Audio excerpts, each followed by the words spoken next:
Welcome to this week's edition of Black Authors Matter TV, where we interview the latest movers and shakers in the African American literary community. You'll meet some old friends, discover new ones, and stay abreast of the latest book developments around the country and even the world. So sit back and relax for the next 2 hours with Black Authors Matter TV co-hosts Gwen Richardson and Dr. Rhonda Lawson.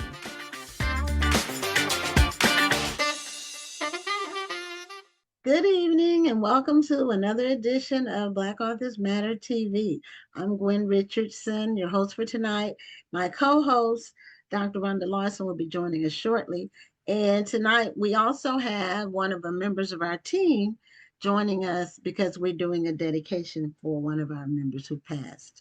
So, Pam, you want to say greetings to the audience? Hi, good evening, everyone. I gave the audience a new name, the BAM fam, Black Authors Matter TV family. So good evening. Thank you all for joining us.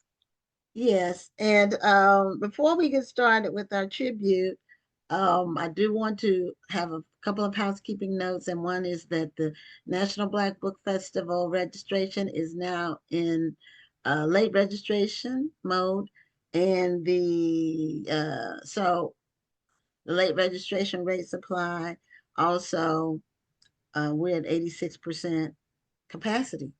So we don't have that much space left. We expect to sell out in the next few weeks. So don't procrastinate. If you do plan to register, please do so. Also, the Black Authors Matter Children's Book Awards process ends on Friday. So if you plan to submit your children's book to the competition, it needs to be postmarked by Friday, and your submission form needs to be submitted by Friday. So Dr. Rhonda is on with us, and Rhonda, we have Pam with us, and we might have one or two other members of the team join us because we're going to be doing a tribute to Bonnie Hopkins. So Bonnie Hopkins was a member of the team. She was a little different in her role in that she wasn't involved in like stuff that was really public. What she did was every year we had a seminar called Bringing Out the Book in You. And she presented that seminar even when we had COVID. When we did it virtually, she presented the seminar because she liked to share with aspiring authors. And she did that every year since we've been at Fallbrook Church, which is, we've been there, well, including the COVID years, we've been there 13 years. So she passed away on Saturday, suddenly, completely unexpected, shocked us all. And I also I mentioned that I'm in two book clubs. One is the Cush City Book Club. The other one is my church book club at Fallbrook. And Bonnie was the founding facilitator for the book club, which is about 15 years old. And I was like the assistant that I helped, but she was the main person. She did that for 10 years. And then one of our younger members is now doing it. And she was the one who sent the email out Saturday, letting everybody know that Bonnie had passed. It's just shocking. So some of you may know about her. She's a Christian fiction author. She's been around for a while. And before we get into more comments, we have a photo array that we're going to be sharing of Bonnie. And we're going to run it a couple of times just so we can let people see the pictures and kind of let it settle in. I was able to pull up some really good photos. You know, we have great pictures from all the festivals. I was able to go back to 2012 and grab pictures. So that's Bonnie. This was her flyer from last year since she had been on the management team since 2012. And she always had a table with her books. I think she had 5 books. I think, or 6. She had 5 or 6 books. That's one with you in it, Rhonda. You and Bonnie were mixing it up. And these are from different years because, you know, she has different clothes on. So they're from different years where she was at the festival. She was, this one is we went when we were going to malls as a group. Bonnie went with us one time. That's her and her daughter Kim. And I sent this picture to Kim today. This one is Pamela, not Pamela John Wade, Pamela Samuels John. Y'all both have three names, and that's what got me mixed up. So, Robert, this is a picture of the book club. So, Robert's going to show it again. So, pause it. Well, this is the end. So, I'm going to let you all talk, and then he's going to show it again. So that way, some people who may have signed on late can see some of the pictures, and I can kind of comment on them. So Pam says, well, both of you all have known her at least. Well, talk about how long you've known her and just their thoughts about Bonnie. Pam, you want to go first? Okay. Well, I seems like I knew Bonnie from the very beginning. So it's been a long time, definitely well over 12 years. And meeting Bonnie was just like you meet somebody that you feel like you've known all along. She had such a warm spirit, her bright smile, just always welcoming and just a great person. Like you said, willing to share, wanting to share information, and just be a friend. She's such a friend, so very sweet demeanor. And so it was a shock to get the news, and she's definitely going to be missed. October is not going to be the same. We will definitely miss her presence there, sending prayers to her daughter and the rest of her family and friends, praying for the company ministry of the Holy Spirit to be with them and give them strength in the days ahead. And but she's leaving such an awesome, rich legacy behind for them. So once the tears are gone, I pray that her laughter, her love, her smile, her books, her legacy, everything about her will put smiles on their faces and warm their hearts in the future. And she'll never be forgotten. So, yeah, Bonnie was a sweetheart. Okay, what about you, Rhonda? Um, Ditto to everything Pam said, first of all. I think that you never know the impact that somebody has sometimes until they pass. When I shared the news that Bonnie had passed, there were people who I didn't even realize knew her who had reacted. And it just goes to show how much of an impact that she actually had on the literary community. And a lot of it was because of the National Black Book Festivals, because she had such a welcoming spirit and she just touched so many people. And I think that it goes to show you just never know how much you touch people or how you affect people.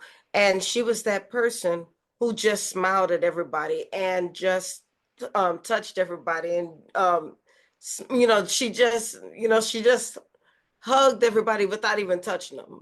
Her smile hugged everybody. And whenever you walk into the National Black Book Festival, it's already like a reunion anyway. But when you see Bonnie and she's already giving you a hug and, hey, how are you doing? And I love that about her. So yes, she is never going to be forgotten. It's not going to be the same. It's going to feel different when we walk in October. And yeah, I'm sad. And this was already a hard weekend for me because I was already experiencing the loss of another friend in New Orleans when I got the news of Bonnie passing. And then I was already experiencing another death. So she was like the third death, and I was like, oh my goodness, what is going on this weekend? So but when that type of news impacts you, you're like, you're like, okay, God, what are you trying to tell me? So my heart goes out to her entire family and to all of the people who experienced losses this weekend. Um, my prayers go out to you, my heart goes out to you, and um I'm just gonna be praying for everybody. And I will say for everybody out there, do not take your relationships for granted. Do not take life for granted. If there's somebody that you haven't spoken with in a while, reach out to them and let them know that you care about them and that you're thinking about them, because you never know when it's going to be the end. And if there's somebody that you appreciate, like I appreciated Bonnie. And I wish I could have told her that I appreciated her. And if you whenever it's bad when you regret and you say I wish I could have, and this is one of those moments where I can honestly say I wish I could have. So I don't want to be able to one more time say I wish I could have.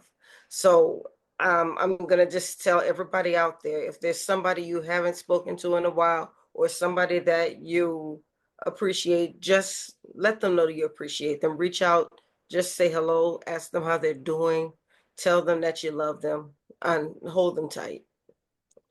Yeah. So, Robert, can you show the video montage one more time? And then we're going to do some more chatting after that.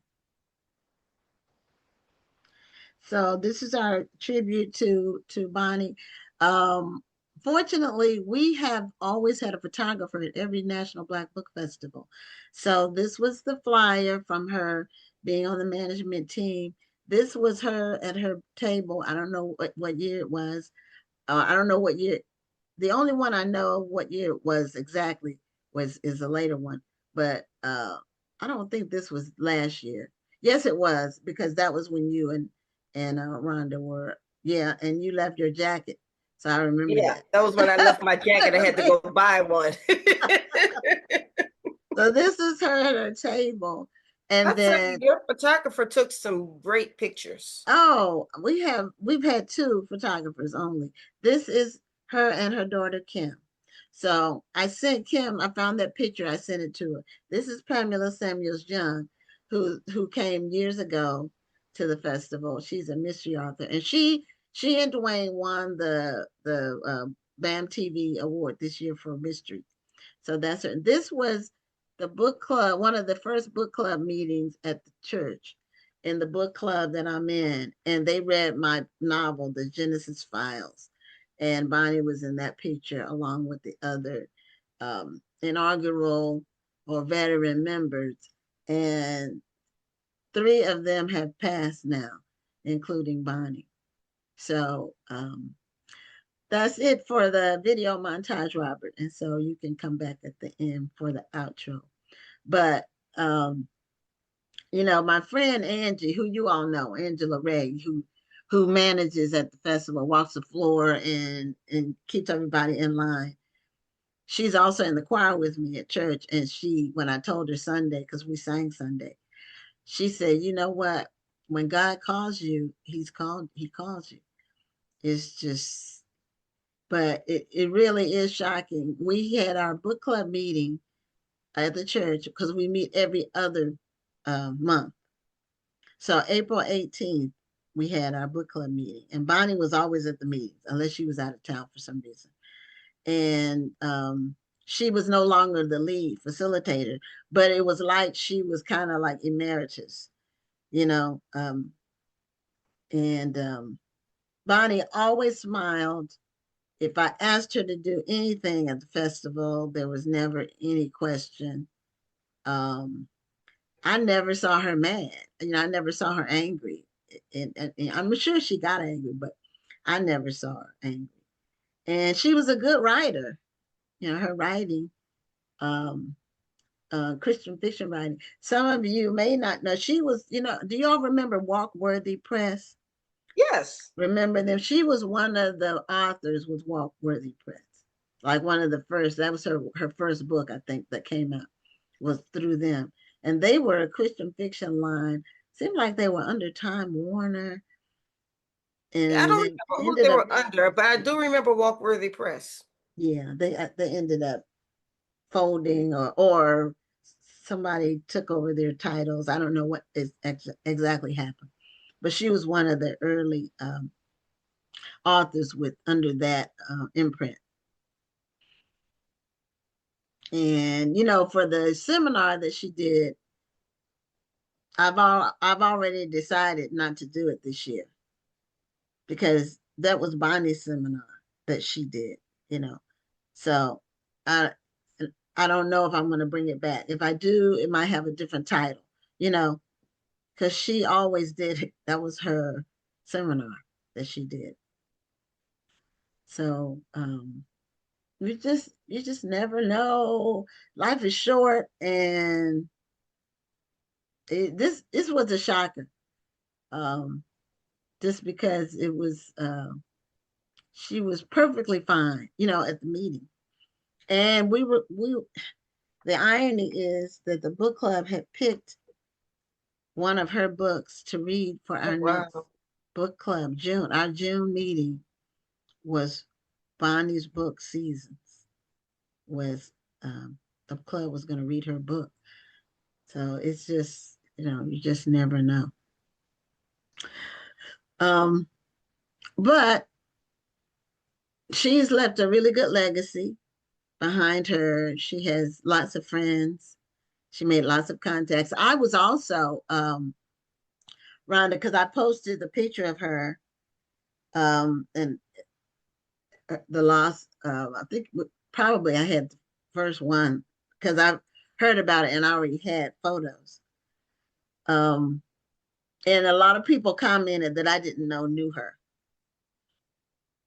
It says she was like a mom to a lot of people in the industry. So she'll be missed. Absolutely. So now, Pam, we used to go to the mall. We did that for about a year. I remember y'all going to the mall. I never Yeah. could go. we that was like an experiment. We did it for a year. It was like I don't remember. It was after COVID, so I feel like it was 2022 because that picture 20, that that you was 2022 from the photo. from the photo That was 2022. and Yes. Bonnie only went with us once. She went because somebody else couldn't come. She wasn't with us every time. And I think that one was at Willowbrook Mall. Yeah, that That was at particular Willowbrook. one, Willowbrook. And, Yeah. and did we do Willowbrook more than once? It seemed like we did Deerbrook Deerbrook, 2 or 3 times. These are places in Houston that people wouldn't know unless they live in Houston. But did we do any other malls, or were those the only two? I think those were the only two. Only two. That was an experience. What we did was, and some of you all might contact your malls. They might, this is something you might try. They had a space, and you could like rent the space for Saturday to sell books. And so what we would do is that this is what we always do. We work together to split the cost. So I think it was 4 of us every time. When it was me, you, I believe Shanita, one. I believe one might have time been we had 5. had 5. Yeah, so we split the cost, and so it made it, affordable. But you had to be there all day. So you had to be there from the opening of the mall to the closing of the mall. And so it was an all day thing. Did she go to Texas with y'all? The Texas Book Fair? No, she didn't go with us to that. Because we have like a, I don't want to say a core group, but it is kind of like a core group. And then Okay. if somebody can't come, then we have like our options, our add-ons. People we already know. Because when you do something like go out to places as a group, you have to be with people who understand the objective and that aren't going to act strange or act a fool. You know, some people are nuts.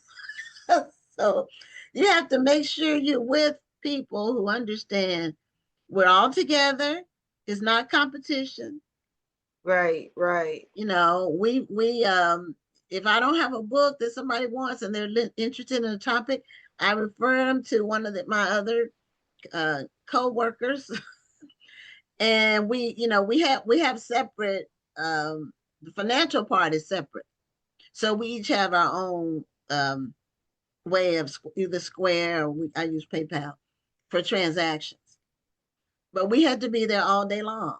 So it was from like 10 to like 9 at night. So it was all day. And you basically, you have traffic. So you get to talk to people and sell your books, hopefully. So it was interesting. We did it. We did it for a year. We did it like maybe four times. Yeah. Mhm. And in between times when if we had a lull in customers or foot traffic, we had a good time with each other. That's true. We did. We did. Because Yes. there were lulls, like people aren't there like as soon as the mall opens generally. Yeah. Yeah. There's like the core part of the day is when they're there. And when they close. It's busy from afternoon to closing. So, but when you have a group where you go out, and we've done other things together, we've done all kinds of things together because we did that bookstore thing where we did Black History Month a couple of times. But you have to have a group of people that respect each other and understand their That's mission. the key. That's how you work together. Yes, You can't have a group that's going to compete with each other. You've got to have a group that's going to work together. Okay, if my book's not right for you, maybe you'll like so and so's book. You right. know, that type of thing. But when you're all competing against each other, it's not going to work. No, it's not. And so we've never had conflicts, like never. So it's just been really great. And then so we're all at the book at the National Black Book Festival. Everybody who's part of the core group is one of the managers at the National Black Book Festival. So we're working together on a regular basis, and we really love each other. It's like family. That's We're a nice. team. Yeah, and then we do the judging for the Children's Book Awards. We have 2 sessions for that, where we eat while we judge the books, and the second session we go out to eat after. So it's always fun Yeah. and interesting what the books that people submit. So anyway, we did Well, that with Bonnie. I'm gonna be experiencing. I'll be experiencing y'all when Yeah. I come in November. Yeah, when we go Okay. to the Texas Book Festival, it's uh it's like nothing you've ever seen, really. Now I haven't been to the Printers Row Festival, which is supposed to be really big in the Midwest. The one in But it's Chicago. yeah. But the Texas Book Festival, they have 30,000 people come through, and they actually have an actual 30,000 people. So it's people all day, Continuously. continuously, throngs of people, and it's outside, but it's in tents with walls. So if there's weather, it doesn't affect it. And although we did have some wind last year, but it's still, you're still safe inside. But that wind was whipping up the tent sides. So, but it's really good. People spend money. They're not that price conscious. They buy from all of us, uh, or one of us, or two of us, or our T-shirts kind of bring everybody to the booth because they're hanging up our line of literary T-shirts. So and we have a double booth, so we make it like a store, so people can walk in and browse. And when we go, people say we were going through, we were wondering where the black people, where the black booths were. So we're like the big black booth.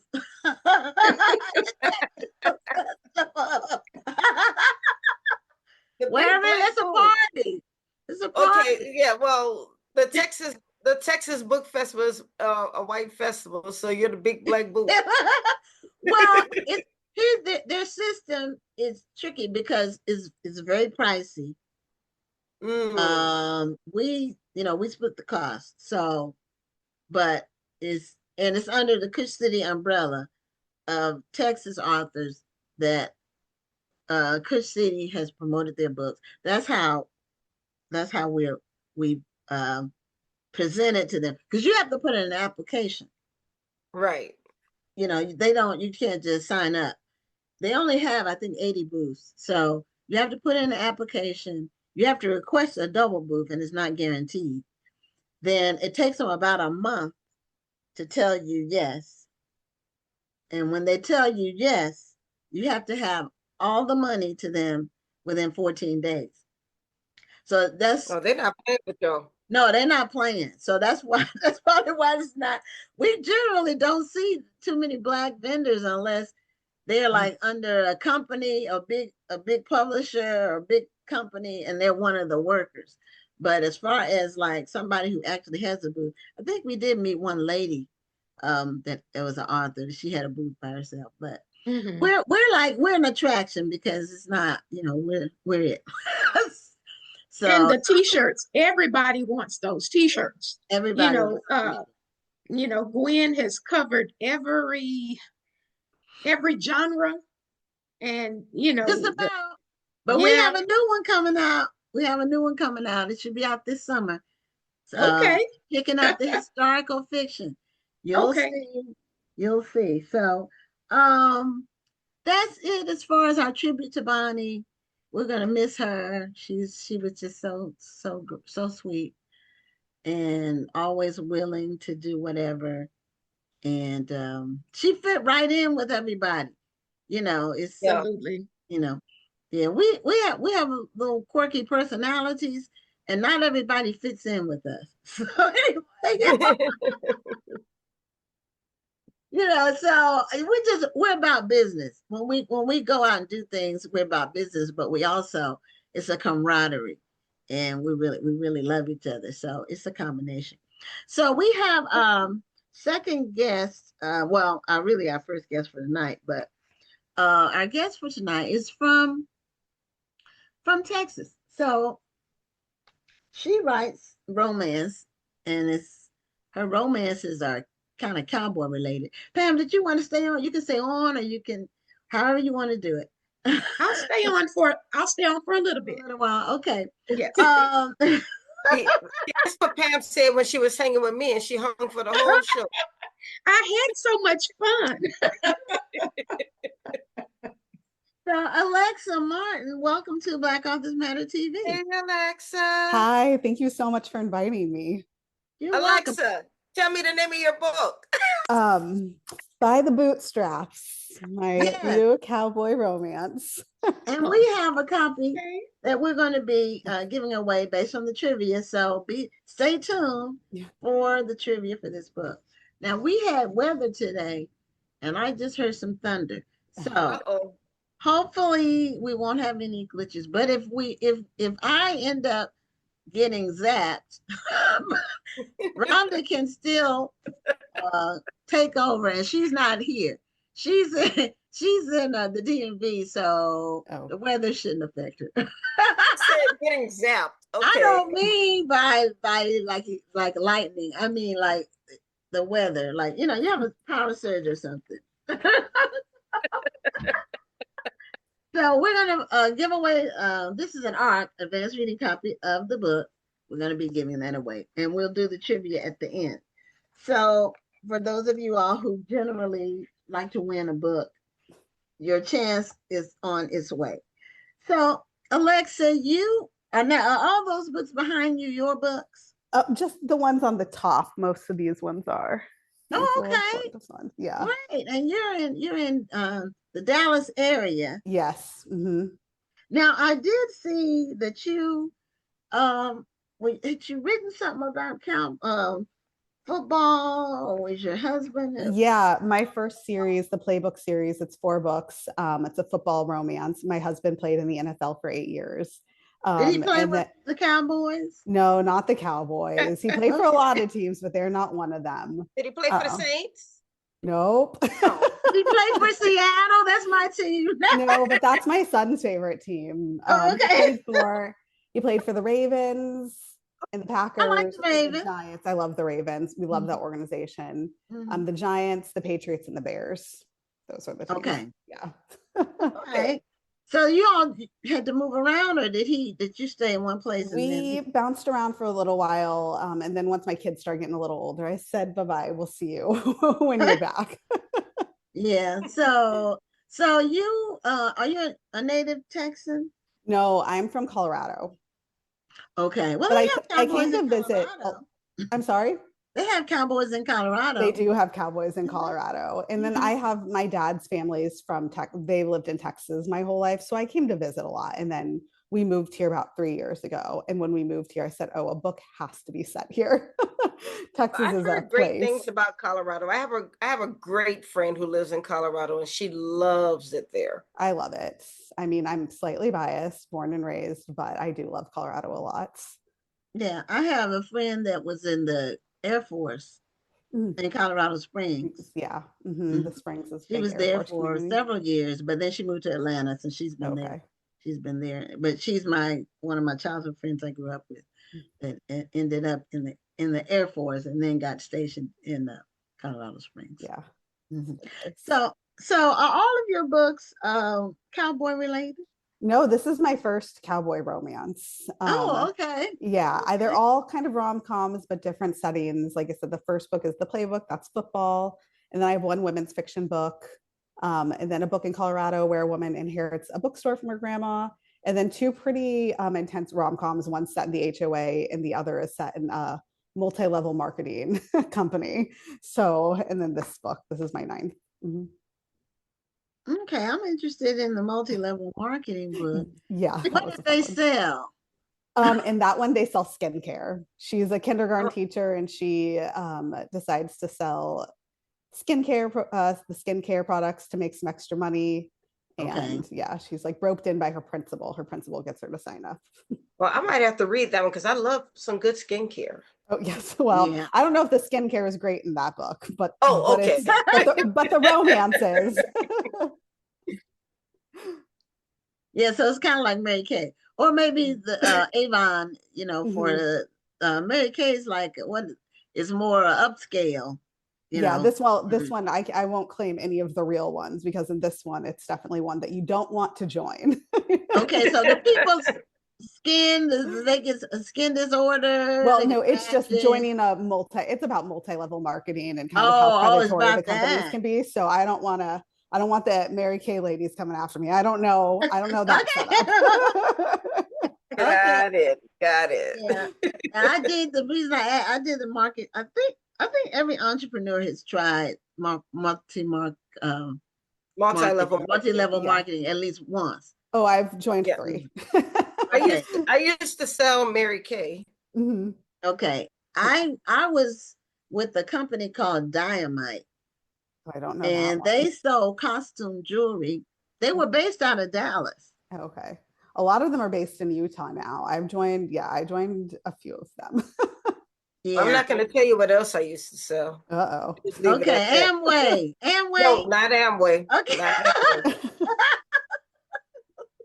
Yeah, Amway. Is Amway still around? I think so. Yes, they are still around. Okay, they have a reputation for tricking you into going to a meeting. See, if you have to trick the person, then that's a red flag right there. If you can't just be straight up and tell them where you.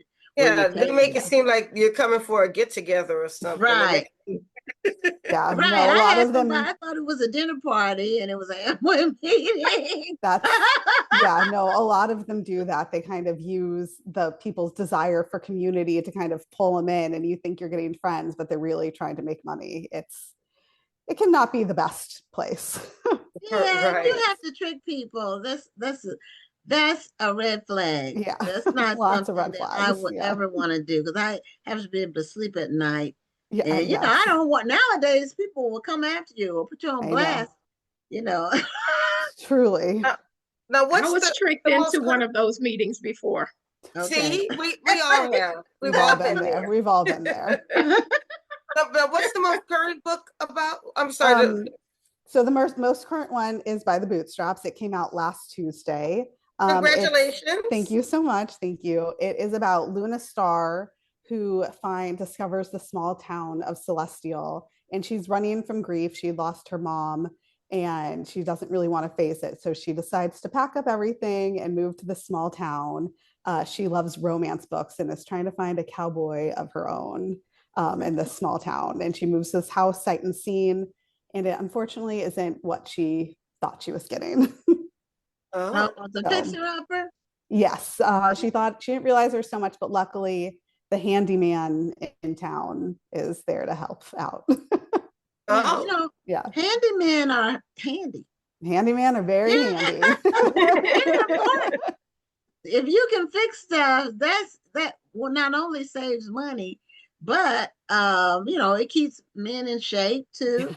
And you know, my husband was handy when, you know, when I met him, well, really his whole life, but he likes to fix things. He can look at things and see how to put it together or how to take it apart.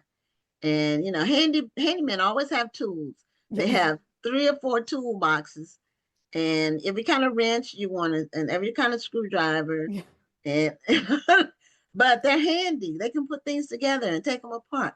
Yeah. And you know, when you buy things now, it's assemble. A lot of it's assembly required. Mm-hmm. And so if you don't have a handyman, that means you got to pay somebody. Got to go on Angie or somewhere and pay a handyman. Yeah, yeah. She doesn't. Okay. He doesn't make her But pay. I need to know about this handyman, Alexa. Is he Mhm. the kind of handyman who always had to take off his shirt to work? Well, not right away, but the shirt comes off later. Trust me, it is a romance. He's very handy. He's very good with the pipe. Sorry, I have to. I'm a romance author. I have to do the puns somewhere. I have to do them. I can't. So, so the cowboy, the handyman is a cowboy, He is correct? so Tate No? he's the head football coach. He's a cowboy that hates cowboys. His family owns the biggest ranch in Celestial. So he grew up on the ranch, but him and his family are having some problems and he's been avoiding the ranch, but he did grow up there and he's just kind of fighting the life right now. Oh, okay. Because I was gonna ask, you know, is some trail riding, There are you some know? trail riding in it. Oh, There is a okay, rodeo scene. Yes, okay. don't worry. Well, that sounds like my kind of book I might want to read. I need to Thank read you. that. That's what I'm saying. A handyman who takes off his shirt and trail rides. And he is the head football coach at the high school. So it's like cowboy romance meets Friday Night Lights. You know, he's the Okay. ultimate hero. And he's in shape. And Okay. he's Yeah, in yeah, shape. yeah. That's important. Yes. I'm intrigued. Yeah, one of our book club members loves westerns. But this isn't like a western like No. cowboy like back in the day, but it has cowboys. So I'm gonna Yes. make sure I let her know about it because she's always looking for a good one, and she doesn't mind romances. Oh, So I need to tell her about the book. So Celestial is a real town, or No, is Celestials, it's a fake town. I really wanted to, I've wanted for a while to write a book with a like fictional small town. And Okay. when we came up with the idea, when I decided I was going to write a cowboy romance, I thought this was like the perfect place. It is set in Texas. It's fun. It touches on, he's a black cowboy. His family is black. It started as a freedman settlement, but I didn't want to have to kind of go into some of the things that happen in maybe a real small town. So it was nice to be able to balance the romance and reality in this fictional town. Well, I love that. So how do you make up the town? I mean, did you base it on a real city, or how did you build this world? So I think this one, I like to say it's kind of like my ode to Texas. It's everything I think like a Texas small town would be, right? There's Starlight Ridge Ranch, which is really kind of the centerpiece of this town, right? Everybody knows it. It was kind of the founding space. And then there's like the cute little downtown and the square. They're really big on high school football, little restaurants that I was able to make up, little craft stores. It was really fun to build the community and like the pieces that I think would be integral to setting this. And this is the first book in a series, so I get to like keep exploring the town. So that made it really fun, that knowing that I got to stay there for a little while. Okay. Well, you made it a real. I was just gonna say she made it a real town because she made sure that this Texas town really loved their football because it cannot be a Friday Texas Night town if they Lights. don't like football. Cannot be a small Texas town if there is not some Friday Night Lights happening. That's right. Now, did you visit some small towns? Yeah, I've driven to through kind of piece it together, find the common elements. Yeah, There's I love always a railroad track. Yes. There's always, because we go we take 59 North when we go to North Carolina if we do on a road trip. And so every like 40, 50 miles, there's a small town you have to slow down and you go through, and they all have the same elements. Yeah, it was really fun. Last week I did a little tour driving through Texas, going to bookstores, and driving through the little small Texas towns was so fun. And we have 4 kids, so usually when we go places, we are doing road trips. And so always kind of seeing those little pieces within the towns. Yeah, it's always fun. Yeah, road trips as a family are fun. We did a lot of that. When our daughter was born. Well, before she was born, we did it because my family's from North Carolina, so we always were going on road trips at least once or twice a year up there. And then when our daughter came, we started going. We continued. She was a great traveler. She was a really good traveling baby, and so road trips are great for seeing scenery. For seeing actual places. Yeah. Just not flying over, Yeah. I know when I was driving this time, I was like, oh, I did it by myself. And I was like, I wish I would have had a passenger just so I could take like videos and all the things just because it's so gorgeous. And especially because Texas is so big. So the scenery changes so drastically from one place to another. Yes. What's really cool to me about driving through Texas, especially when you're going west, is you start to see the little ghost towns on the side of the road. When you're going toward El Paso and then you go through New Mexico, and you start to see those ghost towns. Now, I've never pulled over and actually wandered through those ghost towns because I'm a bit of a scaredy cat. Same. Yes, absolutely. So just driving past them and seeing them, that was good enough for me. Yeah. Yeah, and they actually do have tumbleweeds and blowouts.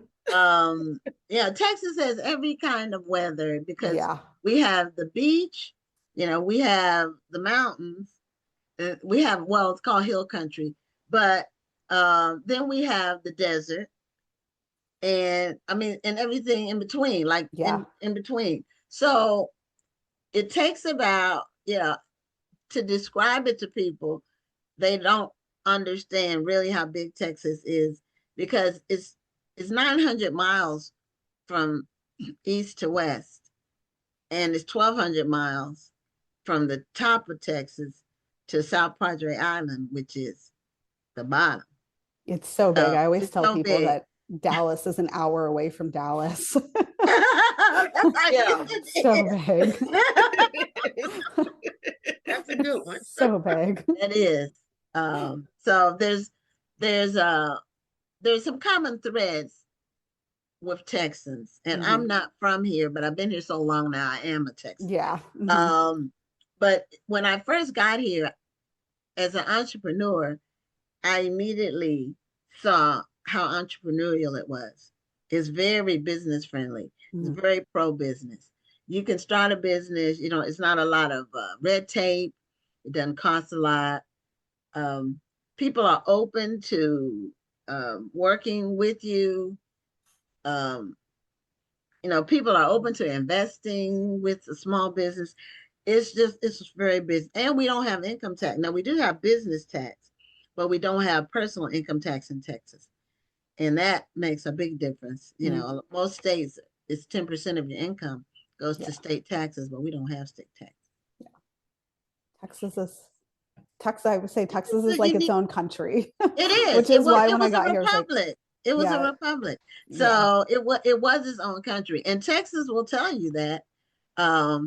And that is also like the mentality, like, don't mess with Texas. Yes. That's what people say. Yeah. We do things differently here, and proud of it, Yeah. So how many books do you have now, Alexa? This is my 9th book. I did do a like ghostwriting project with somebody. That's out. So technically my 10th, but under my name. This is my 9th. Okay. Was your ghostwriting, was it fiction? Yes. Another romance. Yeah. So fiction is what you do. This is your thing. Yeah, fiction is what I do. I have people that have asked me to help with nonfiction. I was like, I don't know how to do that. I don't want to be in reality anymore.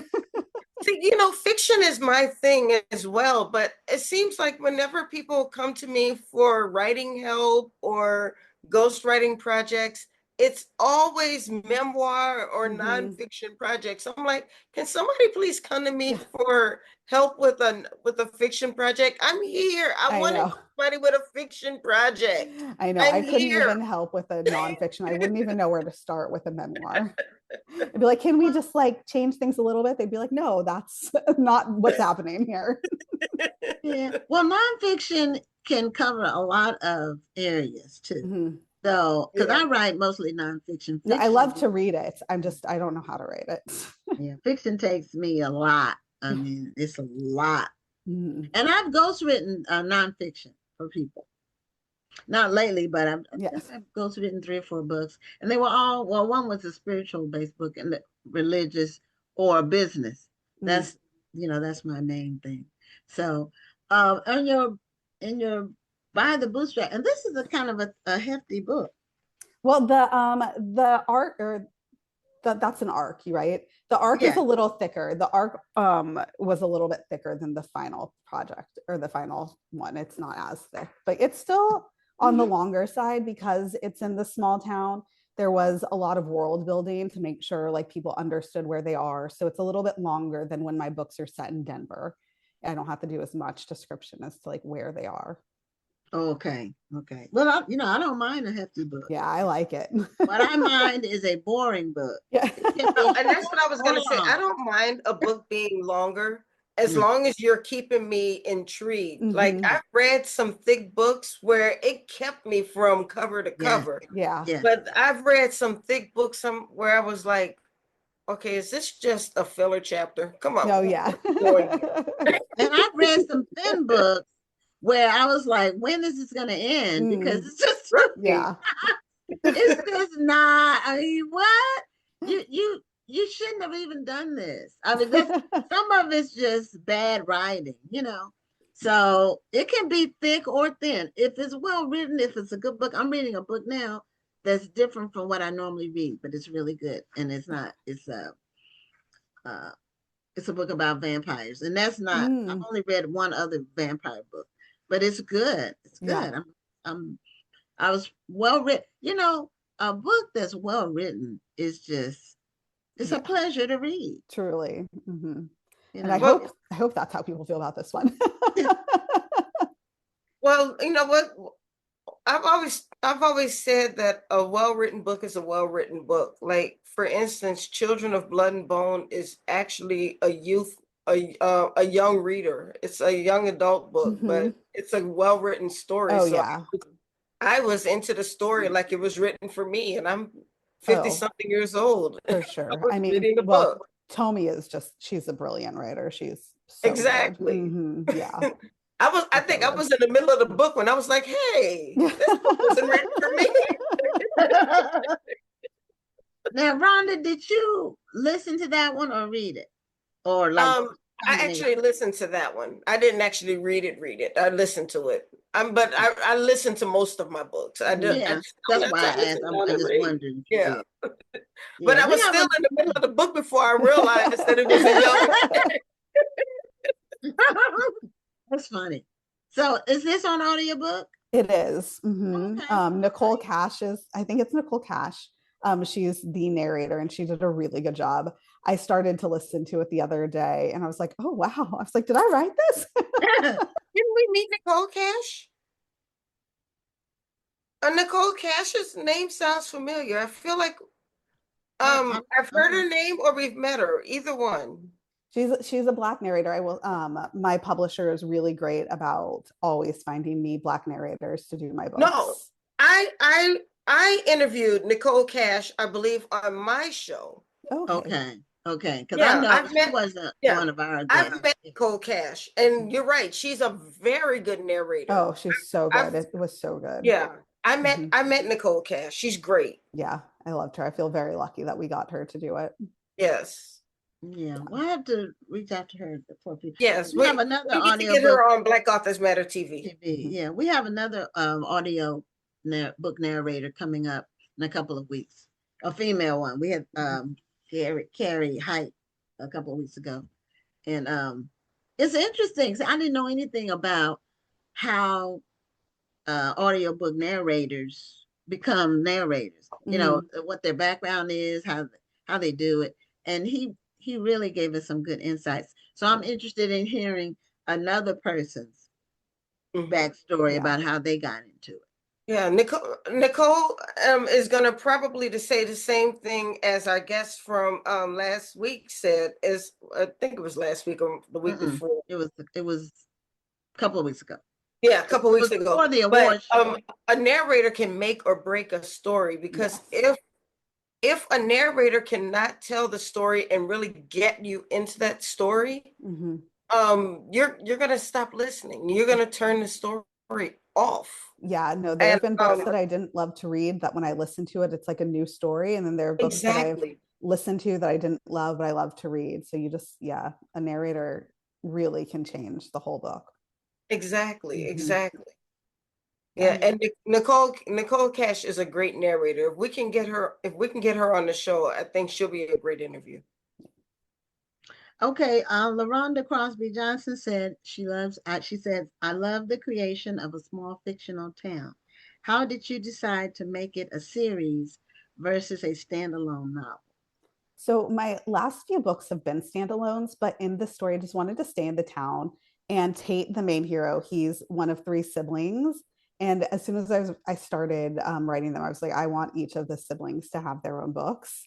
I knew it was a place I wanted to stay in longer. This book ends, it's definitely like a happily ever after within this. It's the full story, but there's still questions with the siblings.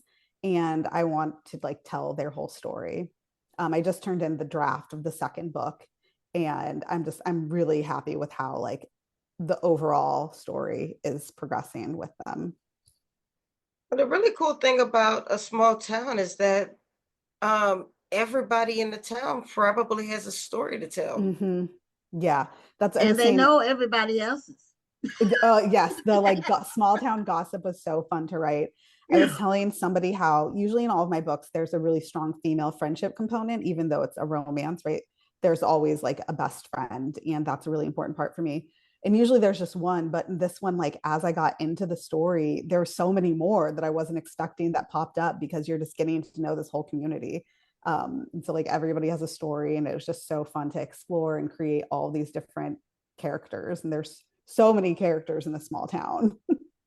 Now we only have a few minutes left. I do want to do the trivia. The one that I was going to do, I'm not now because we've said it was going to be the name of the town, and we've said that about 10 times.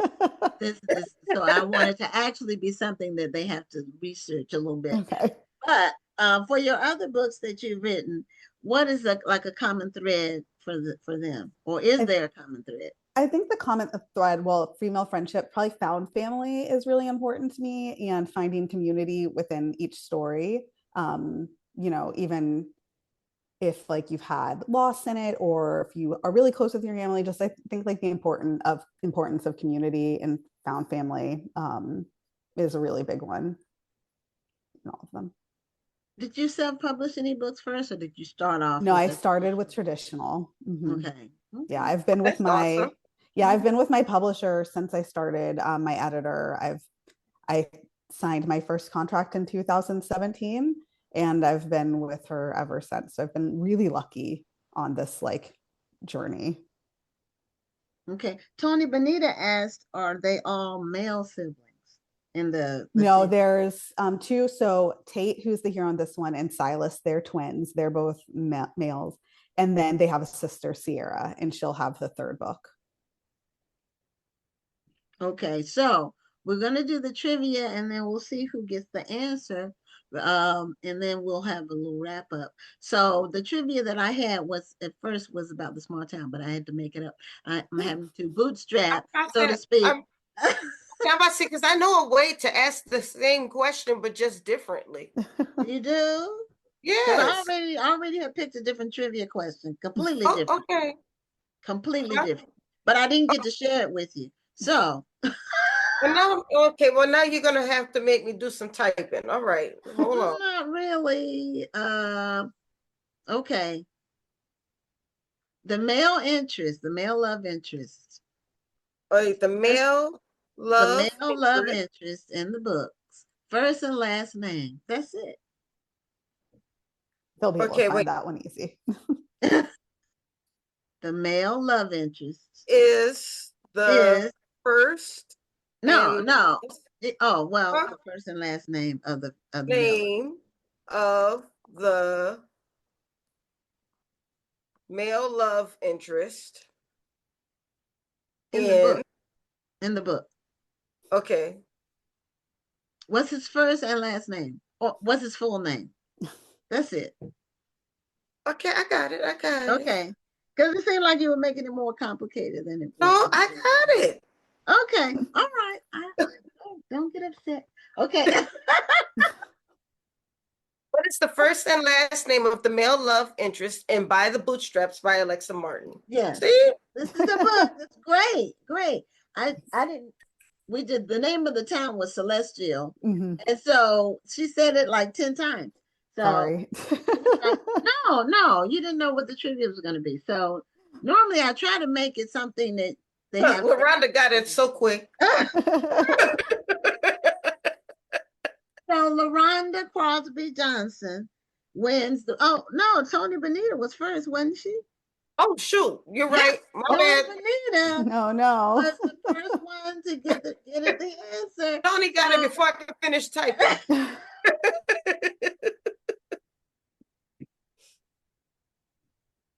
They're quick. The people that watch the show regularly, they are fast. So with their fingers.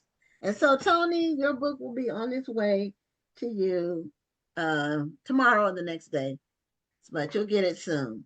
So Alexa, do you have a book tour? Are you going places? I just finished most of it. I have one more event this weekend at the Plot Twist in Denton. We're going to be talking about books and doing crafts. And I think we're going to make an embroidered bookmark. And then next week, I get to go to St. Louis to do an event with Christina Forrest for her new book that's coming out. Yeah, I'm really excited. I mean, Christina is just so talented and all of her books are amazing. So yeah, really she was on the show recently. She's so good. Mm-hmm. So, okay, well, Alexa, obviously people can get the book anywhere books are sold, but if people want to reach out to you on social media, what are your social media handles?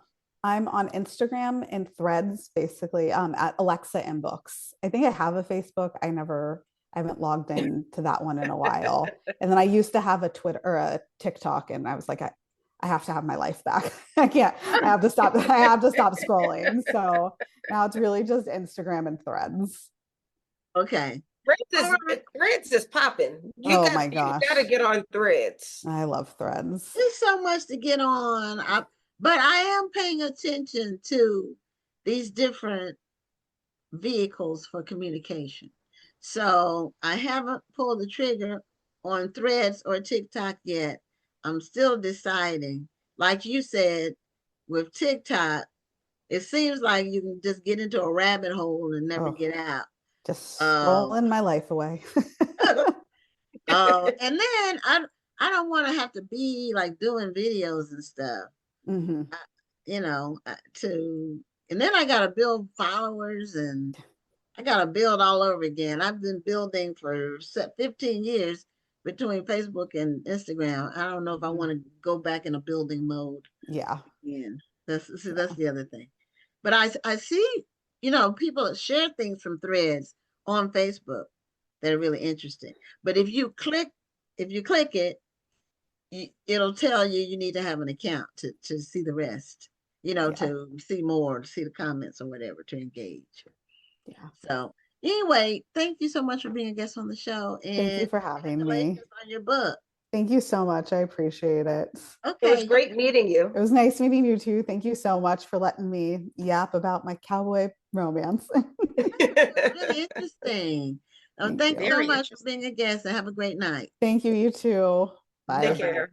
Bye bye. Well, before you all bring on the next one, I'm going to sign out for the night. It's been Okay. fun. Okay. Well, Pam, thank you for Always a helping us pleasure. with the tribute Always.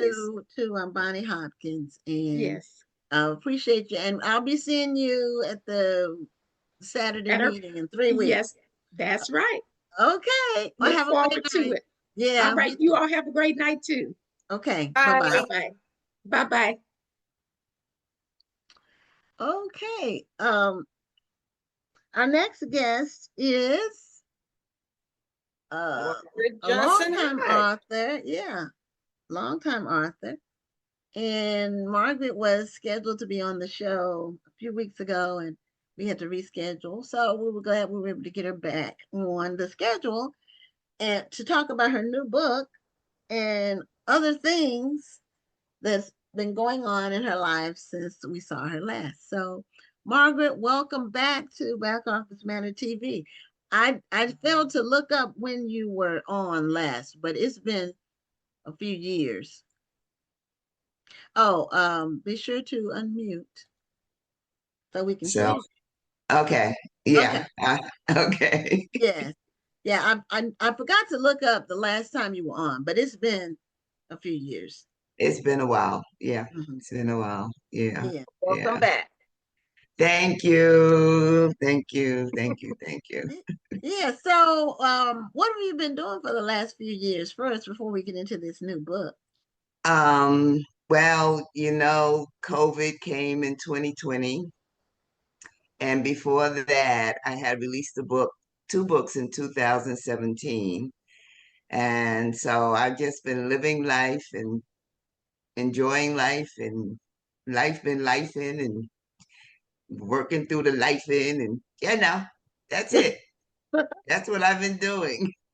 Oh, and I also made my first documentary. I also did a documentary in Hi. 2019. Yeah, I did. Yeah, I did a What documentary. what was it about? There is a good friend of mine who was born and raised in Marietta, Georgia, and she had an aunt who lived to be 106 years old. And I was fascinated with that fact. And because I had met her aunt and I loved her aunt, and I just felt there was a lot of history about that, about her aunt. So I asked if I can do a book about her aunt, and then the family home that had been in the family since the 1800s and is still in the family. I was fascinated with the home and the history of the home. So I did a documentary about the home, and it's called The House on Grogan Street. Yeah. Oh, where does the documentary air? Is it on any of the platforms or streaming? It was on YouTube, but it's not on YouTube, and I ultimately took it down. But yes, I did a documentary. Yeah, yeah. I mean, I filmed, I edited, I videotaped, I did everything. I did everything myself. Everything. Oh, wow. Yeah. How Mhm. long was it? How It many was minutes? about an hour and 15 minutes. Okay. Yeah. So So did I you have experience doing that? Have you done filmmaking No, or no, Gwen, anything? no, no, Gwen, but I'm the type of person that if I get an idea, I'm going to try. Now, I don't know if Okay. I'm going to succeed or I'm going to fail. If I get an idea, something creative, I'm going to try. And sometimes I ace it and other times I don't, but I'm going to try. So I just felt really strong about the family history in the home. And so I did it. Yeah, I did the documentary. Yeah. Okay. Yeah, nothing wrong with trying. No, Right, no. right, And right. if you don't know if it's going to succeed if you don't try. So, That's it. mm. That's it. And just, as we go through life, we can try new things. There's no rule that Right, says you can't try right. something new. So, Exactly.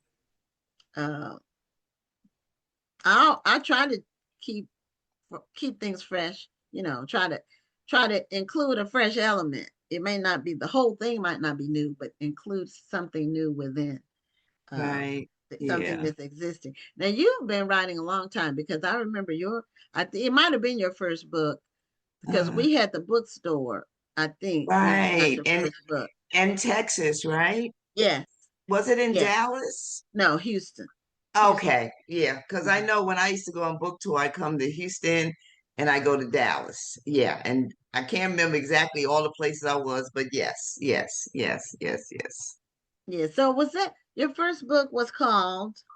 My first book was called A New Day, but there was no book tour for that, so I didn't get Okay. out the state. But by my fifth book, um, which was Some Sunday, I had a tour, but 9/11 happened, so I canceled the tour. And then my sixth book was True Lies, and I got back on the road. So I probably came to Texas in 2002 with True Lies, and Mhm. maybe 2003 with A Journey to Here. Yeah. Okay. I remember your covers were colorful, like oranges, earth tones. Yeah, that's my thing. See, I got That's, my yellow, got my yellow on yeah. tonight. I remember about it. But that was when we had the bookstore. And I think that the not the True Lies, is that what you said? Yeah, True Lies was one of them. Yeah. That one, the one before that was the one, is it Some Sunday? Some Sunday, which was a sequel to Butterscotch Blues. And Butterscotch Butterscotch Blues. That's the Blues, one. yes, That's the that's the one. one. Okay. Yeah. Yeah, the Butterscotch Okay. Blues got me Blackboard bestseller, Yeah. Essence Yeah. Magazine, that whole lot of bestsellers. Yeah, Yes. yeah. Yes. Yes. Butterscotch Blues, yeah. Mhm. So which publishing house were you with when you were doing those? Butterscotch Blues was St. Martin's Press, and then the sequel, Some Sunday, was with Kensington. Yeah. Okay. Okay. And what about the True Lies book? True Lies was Kensington, Journey to Okay. Here was Kensington, and all Okay. the other books before Some Sunday was St. Martin's Press. Yeah, Okay. Yeah, I remember those. And so no, thank you. you've been writing for it because that's 20 something years, 24 years, 25 Yeah, years. old enough to You've been vote. writing Yeah, a long time. So a drink or something. I don't know. One of the other. My books are old enough to drink and vote. Yeah. way to put it. So you have a new book, your I recent book, do. and it's called October. October. Now, Yes. is this self-published or Yes, it's self-published. Yeah, it's self-published. I okay? still love the cover though. Me too. I think it looks great. Thank you. Want to see Beautiful it cover. again? Okay. Yes, Okay. I want to see it again. Mhm. Yes. See. Yeah, so you have the fall colors on there. Yeah, Still that earth tone. yeah, I can't I try and get away from it, but no, they just call me Oh, that's back. your thing. You just said it Yeah. was your thing. No, It's my I think thing. it's a distinctive mark about your Thank work. you. You Thank have a you. brand. It helps with branding. Thank you. And now, what did you self-publish any books before this? Before October? Yes, I was doing the math and I have 14 published novels. So out of 14 published novels, seven were with mainstream publishing and the other seven I self-published. Yeah. So I've been Oh, okay. self-publishing since 2005. Yeah. Hmm. Oh, okay. How do you decide which ones you want to self-publish and which ones you want to mainstream publish? Well, I started self-publishing because life situations, whatever. I just walked away from mainstream publishing and decided to do it myself. Now, with October, I will share with you that I had hoped to get a publisher behind it, but the roadblocks just kept on popping up. So I'm the type of person, like I said, I'm going to try a thing and it is either going to succeed or it's going to fail. So when the roadblocks kept on popping up, I was like, well, Margaret, do what you've been doing for the last 20 years, self-publish yourself. And I know there's a lot of pitfalls to self-publishing yourself. Number one, you can't distribution is not the same. Your books are not everywhere, you know, but I felt strongly in my book that I decided, despite that, I'm going to self-publish. And right now, the only place you can find my book is on my website, mjhodge.net. So if anybody wants a signed copy, right, you can go to my website, mjhodge.net. Yes. Okay. Nice. Now, is it available in different formats? Right now, it's just available in the trade paperback. I Okay. eventually plan to release it in ebook and possibly audiobook. But Okay. we'll see what God decides. You know, my philosophy nowadays is I'm just letting God take the wheel. I'm gonna do what I can do, and then God gonna take the wheel. So I that's my love that. philosophy. Yeah. So when did the book come out? It came out in March of 2026, this year, March. Okay. Okay. Mhm. And what? Okay. So that's your main character's on the cover, right? So Yeah. that it's a See, depiction of your main character. yeah. And I purposely didn't want a face to the main character because I wanted every reader to imagine what she looked like. I even wanted some readers to imagine that was them walking through the park, So I purposely did not have put a face to her. That was on purpose. Yeah. Okay. So what is October about? Well, October is about a 62-year-old woman, and I'm so happy that I'm writing Yeah. about older women because we still living and breathing and living Yeah. and going through stuff like the 20 to 30 years old. So she's 62. She very successful accountant. She had her own firm. She retired. She never got married. She never had children, and she was making it all work for her, right? And then COVID hits, isolation comes, and her whole world gets changed. All her the social dynamics, the people she hung out with, her friends, her family, all that shut down.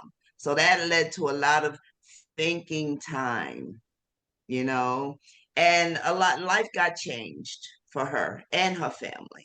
And then how do you deal with a situation like that? And people pop up in her life, and the pandemic affects her family dynamics. So it's a lot going on, but the most proudest thing I feel about the novel October is that it deals with a 62-year-old woman. And when I say I go deep Yes. into what it's like to be 62 years old and still trying to date, I go deep. I so if Wait, anybody that's close. That is close to my heart because It my is. book, Surprise Swipe Right, is about a 70-year-old woman who is thrust back into the dating game because her daughter puts her on a dating app because she wants her to start dating again. see, So, I mean, I think that we should have more books where older women can see themselves as yes, desirable and and viable, yes, yes, and viable and getting out there again. I mean, right, life isn't over just because you're over 50. that's Right. You're right. not dead yet. And No, not at all. so it's a And I'm lot of living. life left, lots and lots of life left, and living it to the fullest is so important. I don't know if you did you I feel like you probably did know Bonnie Hopkins. Did you know Bonnie? I did not know. I thought you all's paths had crossed, even at our place. But she passed away on Saturday, and Oh, so I'm not sure of her age exactly. I think she was over 70 though. mm, Um, but she was a fellow author in Christian fiction. In the Christian Okay. Okay. Okay. fiction. Yeah, and So I just want to say, you know, I am living proof that life doesn't stop at 50. I will freely share with everybody watching that I will be 70 years old next month, and I am still oh, out there living my whole life. Just want to put that out there. well, good for you. And the 70 is the new 50 or whatever. That's right. That's right.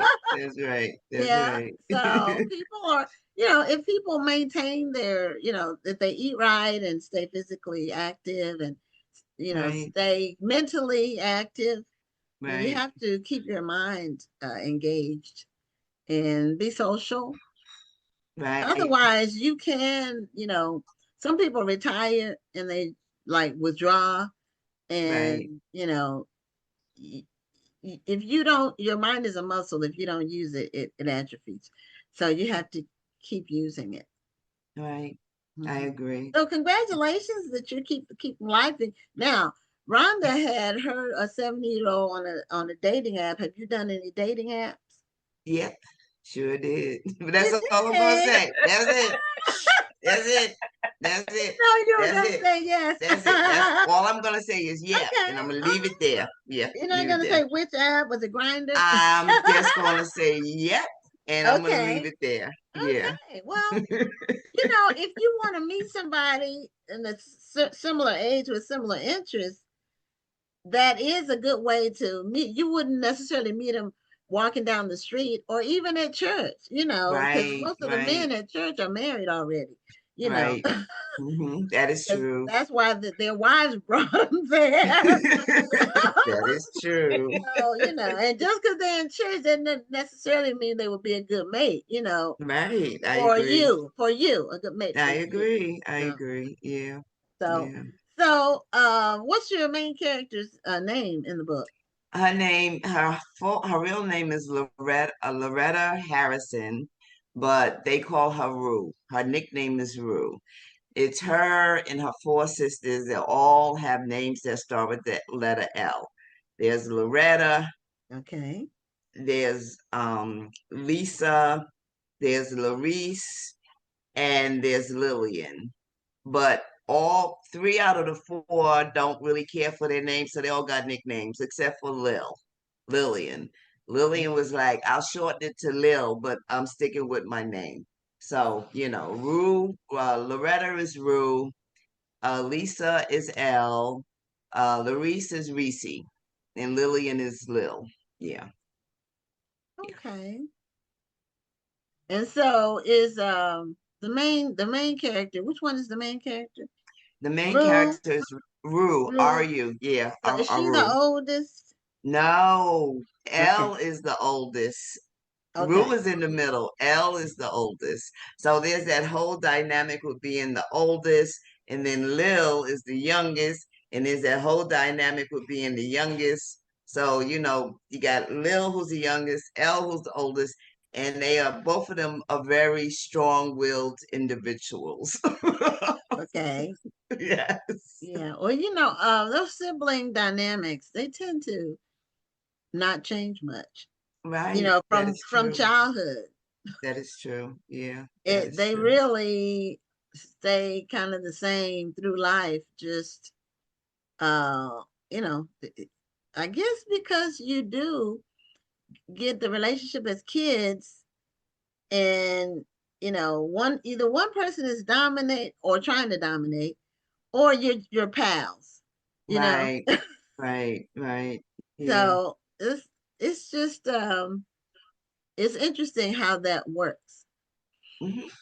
Yeah. And there've been some studies about sibling birth order, about how that works in a family. How the Yeah. oldest, the expectations are higher for the oldest. So they Right. tend to do well. Those oldest tend to do well. The ones in the middle are vying for attention all the time. It's like, they get Yeah, overlooked. they're sort of the I heard rebels. that. The middle child is like the rebel child. Yeah. Yeah. Yeah. And the Mm-hmm. youngest, they're just like the youngest. So you know, everybody babies them and they don't expect that much. You know, they get spoiled No, and no, get what they Gwen, I'm gonna have to want. Gwen, I'm gonna have to I disagree. I guess it depends on the family. I'm the baby of the family, and there Okay. was no babying of me at all. Me and my What? older sister used to fight. There was 8 years between us, and at 5, I was 5, she was 13, and we would Okay. physically battle. Now she would win, but I would try and hurt her as much as she was hurting me. And Oh, that went that sounds like me and my sister. that went on until I got about 16, 17. And then she's sort of like, all right, she my sister. I'm going, she ain't going away. I can't do it in. I'm going, yeah. But up until then, shh. And what I would do is that we would fight. I'd be fine. My mama come through the door. I bust out in tears Yeah, to yeah, get yeah. her in trouble. Oh, to get her in trouble. Of Yeah, course, that's I the was way in it the goes. middle, so I was in the middle. I wasn't rebellious, but I did push the envelope. Let me put it Uh-huh. like that. Quite often. And Rhonda, which one were you? Mhm. I was the oldest, but there were only two of us. It was me and my sister. And we Okay. used to fight like cats and dogs. But now we're close. We're like best See, friends. yeah, yeah, yeah. What's the age difference between you and your sister, Rhonda? 4.5 years. Okay, so that's a lot when you're a kid, like when you're a teenager. Mm-hmm. That's like a big gap. It's Mm, because you're at different schools, right. Right. you know. So have you been getting feedback from your book? I've been getting a lot of feedback from my book, and I did a different approach with this book. You know, I wasn't trying to reach out to Publishers Weekly or Booklist or Kirkus Book Review and none of those people. What I did was I went to my readers, people who enjoyed my work, people who had read my work, and I offered them an excerpt of my novel. And the Right. feedback that I got was really, really good. So much so I use them as the blurb on the back. No Publishers Weekly, no book list, Okay. no Kirkus. I literally took it to the streets with my readers, you Okay. know, because people. I mean, it's nice to have those reviews from the big reviewers, but who's really reading my books? Mhm. You know, my Yeah, I readers think are Well, reading are my you ever books. going to go to Kirkus or Publishers Weekly? No, Oh, no. And I know I can. I know the system is now set up. I could approach them. They have different programs. You can pay them and they will give you a review. Now, if Kirkus or Publishers Weekly or whatever happens to come across my book and they want to just give me a review, cool. But I just feel some kind of way about, okay, I'm going to pay Kirkus to give. No, that's just not me. I want it honest. I want it honest, I not get it. because I paid a fee. So I just stayed away from all that, And I even had author friends who offered to, give me a blurb. But again, I wanted to take. I literally did a ground level sort of thing where I went to my readers because okay. at the I end of the Get it. day, it's about my readers, you know. So. Well, I it get it. is And getting out that, there. that was why I struggled with going to Kirkus for a long time because Kirkus is expensive. And I did go to Kirkus one time for one of my books. And I paid all of that money Mhm. and they didn't give me a bad review, but um I didn't feel that I didn't feel that the book had some racial undertones to it Mhm. to where I didn't feel that they really understood the book. And I Right. even showed it to a librarian friend of mine, and they were like, this review sounds racist. And so I was like, I don't even know if I want to use this review. So I paid all this money, and I don't See? even know if I want to use the review. Yeah. Yeah. Yeah, or if Yeah. you want people reading the review and then saying, "Oh, well, I don't want to read that" or whatever. I've had somebody give me feedback. both of my novels have some racial connotations. I'll say that. But I've had people who weren't Black review it and say, not, post a review on Amazon, not like a official review, but say that the dialogue among the Black characters didn't seem realistic, and that's because they're used to stereotype. They don't know how we talk to each other for real. They just know what they see on a movie. Right. Yeah. And they just think people who are educated just talk like somebody that's, from the streets. That's what Right. talk And like that. And that was what I meant. I mean, so that's why I said the review that Kirkus gave me, it wasn't a bad review, but it just had some racial undertones to it, to Right. where it just sounded a little racist. And I was like, I don't think I want to use this review. Yeah. Especially since you paid. Do you mind saying how much they charge?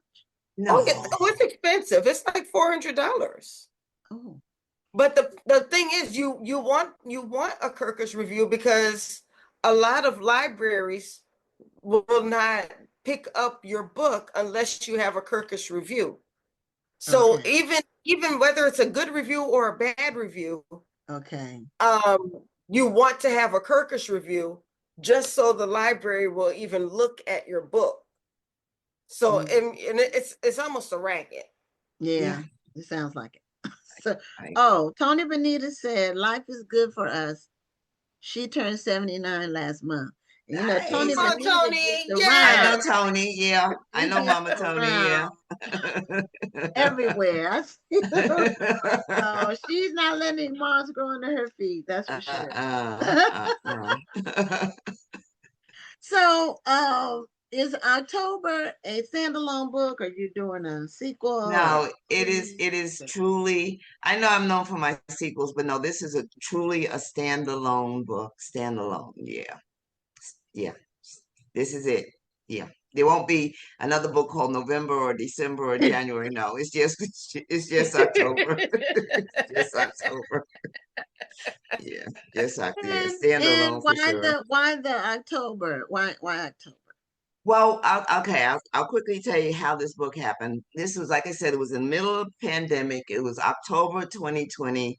Everything was shut down. We were isolating. We were wearing masks, couldn't eat out, just everybody, you couldn't get together. So I was spending a lot of time on Facebook, just scrolling and liking and scrolling and liking and liking and days, months, since March. I've been just on Facebook, not really doing a lot. And one day in October, the Holy Spirit said, "Get off Facebook and go write."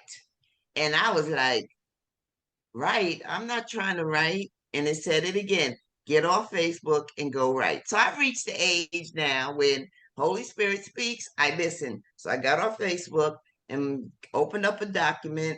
And by the time I, typed chapter 1, the first line came to me was, "She'd always loved October." I wrote that line and I didn't know who she was or why she loved October. But Gwen, I did what I always do when I'm writing. I get an idea and I just sit down and let the story come to me. And that's how the story came. It was October 2020 when I started. She always loved October. That's why I named it October. And the thing I like about October is when fall is coming in, and it's a time of year where farmers, whatever they planted during the spring, it's harvest time. So it's a time of year, like spiritually and emotionally, I feel like whatever we did in the prior months, we're going to reap, good or bad. So yeah, that's why I named it October. Okay, well, I like the backstory on that. Yeah, Me too. That's a great story. thank is. you. Yeah, that's why it's October. Well, show the book one more time and tell people how they Okay. can get a copy. Okay. The book is October, and copies are only available at mjhodge.net. Again, that's my website. I know it doesn't look like Amazon, but it's a legitimate website. And I trust and believe everybody who has ordered a copy from my website has received their copy. Okay. So I know, a lot of people like to go to Amazon or Barnes and Nobles or whatever. Unfortunately, it's not available there right now. So if you want a copy, mjhodge.net. List price is $27, but on my website, I'm selling it for $21, which includes free shipping and a signed copy. Yes, special Okay. pricing. Yes. Yes. Well, Margaret, it's certainly good to see you again, and glad Thank to see you. you still out there writing. And Yeah, keep writing. Keep I writing. I will. I We will. need I some, will. characters that run the spectrum of all ages. Correct. I Not just agree. youngins, Right. out there making a whole bunch of mistakes because they didn't listen to people who were trying to tell them. Anyway, take care, and All right. good to see you. Good to see you guys too, and thank you so much. Okay, have a great Thank Okay. night. you. All right. You too. Bye Bye. bye. Bye-bye. Okay, so now we have our final guest, and he writes under the pen name Lonesome Augustine. Ooh, Yeah, that's a real cowboyish. yeah. Uh, yeah, my favorite Western series or even movie is Lonesome Dove. That's my favorite. So when you said Lonesome, I said, wow, I wonder if that's where his name comes from. We'll find out. But welcome to your name on the screen says Robert Crutchfield, but you write under Lonesome Augustine. Welcome to Black Authors Matter TV. Thank you, thank you, thank you. Let me, I was so entertained by your previous guest, I couldn't turn it off. Oh, well, So forgive me. that's okay. That's okay. Good evening, Um, ladies. good evening. Do you have a copy of your book, Candy Dark Prairie? Yes, ma'am, I sure do. Okay, it's a cowboy book. Okay. Yes, ma'am.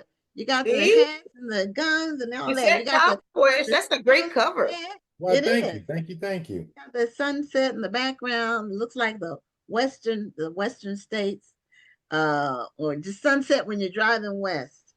Yes, Um, yes. Spent a lot 'Cause of time I've in done Nevada. that. Oh, Nevada. Okay. Yes, Have ma'am. I ever driven in Nevada? Now I've driven, of course, across Texas, New Mexico, Arizona, California, but I've never driven in Nevada. So, you are an Army veteran, Yes, ma'am. and so is Dr. Rhonda. Thank you for your service, doctor. Well, thank you for your service. And I am very happy to say that tomorrow I will be flying to Fort Sill, Oklahoma, so I can witness my daughter graduate from basic training. She will be Wow. Specialist Lawson. Out of basic training? Yeah. That's unusual. Yeah. That's unusual. Well, she has a degree. Oh, well, that's usual. That explains Oh, everything. that's great. I didn't know about that. I think you did tell me that she decided to sign up. Yeah, she was going to join as an officer, but then she decided to go the enlisted route, and she's going to be a warrant officer later. Okay. Yeah. So, Lonesome, did you get your name from Lonesome Dove by chance?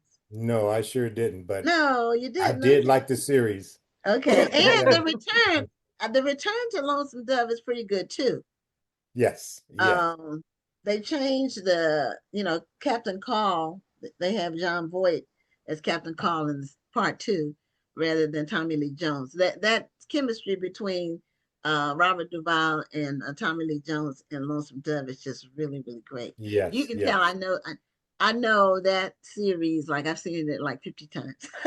So I know the dialogue, the characters, what happens when, the best parts to watch, you know. So anyway, what Well, made to tell uh, you how I got the name, okay, I that's what I actually was gonna got ask. it. from Andy Griffith. You Oh, remember him? Okay. Yeah, Andy yeah, Griffith. Yes. but I don't He was. remember Lonesome That's on because there. you're not old enough. But anyway.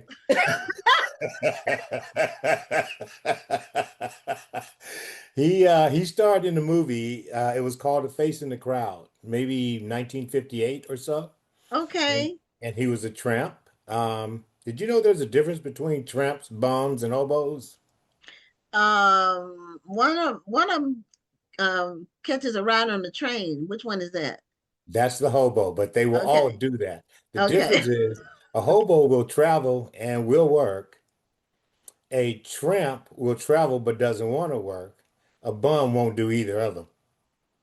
Just want to be left alone. So as I was saying, Andy was a tramp traveling through a town, and he was spotted, and he got into television at television earliest invention. And so he went on to become a statesman because he had a big mouth. He talked way too much, but his authenticity, a word I've been hearing a lot of lately, his authenticity kind of took him to the top. So once he got to the top, it was kind of like our current president. It wasn't until he got busted on a hot mic that he was pretty much running things. Senators were coming to him for advice, and his name was Lonesome Rhodes. I thought that was the greatest name, and also too is quite opposite of my real name. Robert, one meaning of Robert is bright star. So by me adopting just the opposite, I thought to myself, maybe I'm a 360-degree cat now. Maybe. But You went all full circle. yes, ma'am. Okay. Now, the face in the crowd, I watch Tubi. I don't know if you watch Tubi. Do you have Tubi on your TV? Yes, yes. Okay. It comes up on that feature scroll, A Face in the Crowd. It's on there. Really? Yes, I've never watched it, but now Wow. I will. Oh, you're gonna love it. You're gonna love it. Okay. You're But gonna yeah, see it why comes I up chose it. through there. I didn't know exactly what it was about. But Tubi, don't sleep on Tubi because Tubi has some I really, slept really on good Tubi. old stuff. If you want, and they have new stuff too.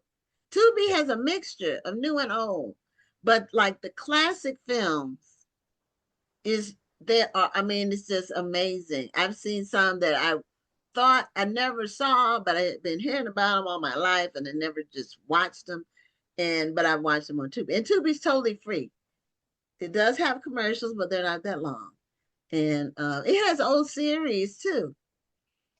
Yes. Like The Fugitive. I remember that as a real little girl, but those old shows that were series, and it has some of the just classics. So I oh Rhonda Blackula is on Tubi. I'm telling you about Blackula and the sequel. And the sequel, Scream, Blackula Scream. I watched Blackula recently, and I was with trepidation because I knew it was scary, but Thank you I for telling me still this. on. I said, okay, I need lights on and stuff. I don't want it to be dark in the house. Anyway, but Tubi has some good stuff on it anyway. So now, where did Augustine come from? Saint Augustine. Okay, I'm all right. I'm I'm I struggle with what he struggled with. You know to do the right thing, but you don't do the right thing. Inevitably, God wins out. And that twist and turn that he worked you into, it's a great thing to be a man of God. That is true. Yeah, God does win out, Oh, yeah. regardless of what man may think. They may know Yes. things, but God has the final say. That's for sure. Yes, Mhm. absolutely. But anyway, So, let's talk about Dark Prairie. yeah, Let me I let was me going give to y'all just a little. ask you about Dark Prairie and what is it Yes, about? please. Hmm. Say it again. I said, yes, please. Let's talk. Yeah. Oh, absolutely, absolutely. Well, let me see, without giving away the whole plot. Um, it's a story about five characters. All five characters they were real. John Ware, the protagonist, Stagecoach Mary, Cherokee Bill, Bass Reeves, and Nat Love. I wrote the story, I took those characters and I melded them together as if they knew one another. They didn't know one another immediately, but through some events, they ended up crossing paths as teenagers, three of them. As they got older, they crossed paths again, five of them. They were in a situation where the antagonist, the bad guy, was after John Ware. John Ware was a pacifist cowboy. That was his thing. Everyone else, they were gunslingers, cowhands, rough and tumble types of people. Um, John Ware got into a situation, I don't know about you, but when I was a lot younger, I was in the wrong place at the wrong time. Not that I was doing anything, I was just there. And had some of those people retaliated, I would have been retaliated against because I was there. So John Ware he's in a situation where the antagonist comes after him because he was in the wrong place at the wrong time. It took 17 years to catch him. However, when Wallace Chauncey did catch John Ware, John Ware had made friends with all the people I mentioned before, Stagecoach, Cherokee, Nat, and Bass Reeves, who was looking for Cherokee to arrest him. So they all come together in eventful ending. I won't even try and explain it to you, but let's just say the Magnificent Seven. I don't know if you saw that at the end where they were fighting for the town. That's very similar to my ending. Okay, I've never seen either version of it. No, Never seen either Denzel the Washington is not original gonna like you. version or the newer version.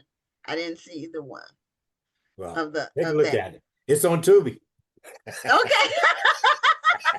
Y'all are really trying to get me to watch Tubi, and I refuse. Why do you refuse? Tubi has some great stuff. I know everybody keeps saying that, but I just keep picturing the really bad movies that are on Tubi, and I know I No. need to get past it. I know I need to get past it. No, because you don't have to watch the bad stuff. I know what you mean, like the B movies or a B minus or a C Yeah, movie. I know. No, I no, know. they have the classic. I mean, the major classic films, like some of the best films of all time, are on there. It's just, Yeah. and it's an amazing tool. I'm glad that it's available and that it's free. And I don't mind commercials because I use commercials to to do stuff, get a snack or whatever. So check it out. Check it out. And and ladies, also too, Gwen, we did discuss this when you and I first met. We were concentrating on Dark Prairie. Dark Prairie is my latest release. My first Mhm. book, Ice, A Story of Love, Crime, and Politics, is about a Okay. black private detective. This is the first book that I wrote. It Oh, took okay. me maybe 11 or 12 years to finish it because I wasn't a writer. I started writing as a result of a loss in the family. And Mhm. through separation, everyone they go their own ways until they are able to cope. So it was probably 6 or 7 months while I was living with somebody who couldn't cope, and just what can I do? What would I do? Drugs wasn't the answer. Alcohol wasn't the answer. So I remembered that a college professor had told me that I could write. I wasn't a studious guy. I was in college just to go to college. I wasn't there to do anything. Didn't have high self-esteem or nothing like that. So I didn't believe in me. So at that particular time, while I was looking for something to do, I decided to try writing. So I had to pick a subject. I love private detectives. Um, Shaft was one of my greatest, heroes in my time. Bad Okay. man. The And original so, one or yes, both of them? yes. Oh no, not Samuel L. No, Okay. no, no. So, no knock on Sam, but Okay. I Yeah, wanted. the original one was a ladies' man. Samuel wasn't in Well, his well, version. he was bad. He was that Yeah, was his yeah. thing, But the and so. original Richard Roundtree, he was a ladies' man. And I melded them together. That I took Okay. the All right. badness of yes. In fact, Okay. there were two things that I thought shortchanged Shaft. Number one, I don't think they used his private detective skills enough or showed them enough, Mm-hmm. and they didn't show him in an international scene. I just think that if he was international, that he was dealing with Italians, but he was in New York, and it was a New York Central story. Well, this Mhm. story, it goes from Sierra Leone to Washington, D.C., to Las Vegas. I take him on a ride, and I include the mafia, the federal government, the government of Sierra Leone. I try to make him international and make him an inviting guy. In fact, I'm developing it into a movie as we speak. I've uh, poor lonely me. I don't know, when you try and do something bigger than you, it's kind of hard to get the handle, because you don't Yeah, know what you're doing. You're literally feeling around in the dark. And so God just shined on me recently, and I had a marketing group reach out to me and believe in me, and they are helping me make it to the next level. In fact, wonderful. in 2 weeks, I have a TV interview, Fox 5, San Diego. I'm going to do a television interview about the makings of ice. Oh, okay. Well, I'm congratulations sorry, on the that. makings of what now? Of Of ice, Ice, that's his book. that's the name of Oh, his His okay. book. book. Mhm. Yeah. Yeah. So, Now I see you have a similar like backdrop, like the sunset is on the ice oh cover too. yes, yes, yes, Mhm. yes, yes, yes. In Mhm. fact, I was in Las Vegas for 25 years. Oh, okay. That's why the Okay. sunsets and that Yeah. desert sky, Yes. you know, Okay. Yeah. I love it, but I hate the stagnant seasons. There's only one. Right. Hot. Everything is brown, exactly. Everything's brown and tan. Yes. So Sweltering. yes, It's yes. a dry heat, but shoot, it was. I went there for a week in the summer. We went on a family trip, and it was in August because that's just when we ended up going. And it was 100 degrees at night. Oh It was yeah, like easy. Oh 110 my in the goodness. Yes, daytime or easy. 115 Hmm. during the day. And Yes. at 11 o'clock at night, it was 100 degrees. Oh yeah. Like in an oven. Yeah, it is. So we really enjoyed ourselves. They really made Las Vegas into a tourist destination where there's lots and lots to do. Yeah, Right. I remember driving through Las Vegas, or getting close to Las Vegas as we were driving. Um yeah, as we were driving, getting close to Las Vegas, and there were signs that said to turn off your air conditioner because your car was going to overheat, Mhm. because it Yeah. was so hot that if you kept your air conditioner on, your car would overheat. And That's going how hot. uphill. Yeah, they don't want you going uphill Right, with your air conditioning running, and you've come from Oh, California, it's been running 3 or 4 hours already. So right, yeah. right. yeah. Yeah, we So didn't this go. Go ahead. the game that you guys played earlier, what Trivia? was it? Trivia. Yeah. Is Yeah. that Well, something that you do often?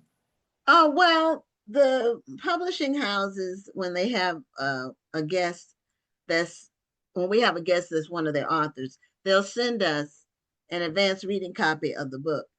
Ah, And so ah. that's what we use for the trivia, and we give a book away. Now I know you ladies gonna be Yeah. getting some mail from me, I promise. Uh, There's some books in the mail. I didn't what we know. do, what we do for the trivia is we basically use the synopsis or the information about the author. So it's Okay. it's information they can easily look up while they're watching the show. And we have veterans who are really fast at the draw Uh, on answering the trivia. can we put them to the They test? are so fast. Sometimes they have the answer before I can even finish typing the question. No. I usually try to send Rhonda the question ahead of time, so all she has to do is copy and paste. But I changed the trivia question after I'd already set one up. Oh, that's why So she worked you over. that's Okay. why, yeah, Girl, that's I can why. type. Yes, that's what happened. Because the answer was given so many times, it wasn't really going to be a real contest. So So is so the information in the book that you asked for, or do they no, have to it's go on the online and find it? synopsis. They Aha. can go Okay. online anywhere. They can, they at the beginning of the interview, I told them we had trivia, so they already know what to look up. Okay. They can be Okay. quick on the draw. They just don't know what the question's going to be. Got it. So they I know probably the lay of the already have land it on now. the browser, and so they just have to do a quick review and type in the answer. So yeah, we do it as often as we get books from the publishers. That's when we do it. I should have called you, huh? We should have had this conversation offline. Oh well, it's not a problem because if you want to do that, then the people watching won't know what the question is Okay, or the okay. answer. Yeah, So Sure. that's true. yeah, so I, it I doesn't just matter. mean your distribution network here. I mean, I didn't know the lay of the land. I didn't know how you guys did your thing. I think you sent me an email and I responded. And by the way, authors get so much, I won't call it spam, but there's some scammy people out there. Yeah, most of And the people are out there are scammers, yes, yes. Yeah. especially with AI now. It's Oh, everybody's got a scam. So right. for us, we've been around. We'll be celebrating our 6th year doing this show next month, Really? and we've interviewed. We're getting close to 900, Rhonda. Yeah, that's We're at awesome. 875. We've interviewed almost 900 different people during that time. Wow. Okay, okay. Yeah. So we have a lot of content. People can check us out. Our YouTube channel has all our shows since 2021, I think. Because we Okay. used to have them, Facebook Live used to save all the lives, but then about a year ago, they erased them all. So we didn't have the shows, the earlier shows on YouTube because we didn't have the YouTube channel. Okay. But we Okay. have every show. I have every show saved on the hard drive. So Okay. every show we've ever done, and then every year we do an award show where we give out awards for the best interview in 15 categories. So we already had that May 12th. Okay. So we Okay. do that every year, and it's like the Grammys. We open an envelope and have the finalists. It's voting. It's based on the votes of the viewers. So we do a lot. We have a lot. Like I said, we have a lot of content. So we um, have legitimacy. Um, People can check us out to see if we're real. But there's lots of people telling you they got the best thing since sliced bread. They want to, give you a come up. Oh yeah. And there's a saying, Yeah, beware. it happens all the time. Yeah. People have been trying to take my job for the last 2 years. Yeah, they do. Yes, They ma'am. do. But there's a saying, and it still holds true: beware of strangers bearing gifts. Yes. Yes. Nobody that you don't know is gonna just call you up and do you a favor. That just doesn't happen. That's a scam. So imagine my surprise when you show up and you were legit. I was so happy to talk to you. I was so happy to talk to you. I don't want to let you go. And we answer our phone. So if Yes. you call our Yes. number, it's a live person. It's not one Yes. of those bots or I hate getting calls from those. Now, like 90% of the calls you get are those people, and you block them, and then they still find another way to call you. Right, right, right, Mm, right. Another mm. number. Yeah, and then you say hello, or you answer with the business. Kush City is a company, overall company. Then they'll say hello, like that, and I say, okay, this is AI blip. I don't, just Yes, stop yes, it. yes, I wonder how exactly. many people really fall for that. But anyway, um, Dark Prairie. Um, what have you been? When did it come out? Because I don't know It if we talked about that. November 25. Okay, November of I last year. Yes, I actually started writing this a long time ago. At the request, a friend of mine asked if I could do it. And it's like Hmm. any other knucklehead, of course I can. And then I had to figure out how to do it. Didn't have a story, so I started researching black cowboys, and that led me not only to those characters but to the story of the West. And it was just mind numbing to find out that the first um, true cowboys, the first ones, they had been brought over from Africa. I think they were the Fulani tribe. They were herders in Africa, and so when they brought them here without the masters knowing that these guys knew a lot about the livestock. These guys were doing more than the master ever thought or knew.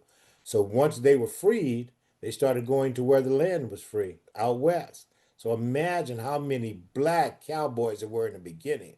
It wasn't one, it wasn't, just three. They were prominent because they had been doing it in slavery. So once they became free, roping and all the other things that are included with cattle herding, these guys already knew how to do it. So 1 in 4 cowboys were black without question. So once I began writing and finding that sort of thing out, the story sort of wrote itself because it's historical fiction. A Mm-hmm. lot of the situation, I was just regurgitating information. I made up the scenarios or the scenes, but the information was true. For instance, there was a riot in Lord, please don't let me forget the name of it. Let's just say Texas. There was a riot in Texas between Buffalo Soldiers and white cowboys. Mhm. I took that scene and turned it into the scene that affected my bad guy and why he became a bad guy. He was at the riot as a kid. He watched his father, who was a Buffalo Soldier, shooting it out with the white cowboys. So again, it was just mind blowing once I got in and started reading all this information. So it was quite simple to write, and my wife had to kick me a few times because who wants to write about cowboys? So it took me a while to get all the information and then not just surmise it, but make a true story where the tension was ratcheted up where it needed to be ratcheted up. There's no love scenes. I was No, gonna, you know what? I was gonna ask you about romance in there. no, no, You've answered no, that no, question. no, no, no. It's a, But it's. Mm, I love. I'm really glad that the stories of the Black Cowboys are starting to be told because for so long people thought that the Black Cowboy was just almost a fairy tale, myth. Right, right? A myth. Hmm. right. Yeah. That there was no such thing that we were just basically making it up, and that Will Smith was just the first Black cowboy. Good one. Good one. Right. But but um then the Bill Pickett rodeo came along. Yes, yes, And then we actually got to see actual Black cowboys in action. We got to yeah, find out that Bill Pickett was a real person and not just yes. a character. Not Hmm. a Um, myth. Yes. right, exactly. And then the movies started to come along, and then we got to find that these were real people, and they weren't Mhm. just characters. And then we get to see books like yours. And Right. so I hope that more of these stories are going to continue to be told so we can learn more about these people. And then there've been we've gotten to feature many books on this show Yes. about Black cowboys. Really? Yeah. Oh, we have. Right. I got to Yeah, go back several. through your vault and see what you guys got.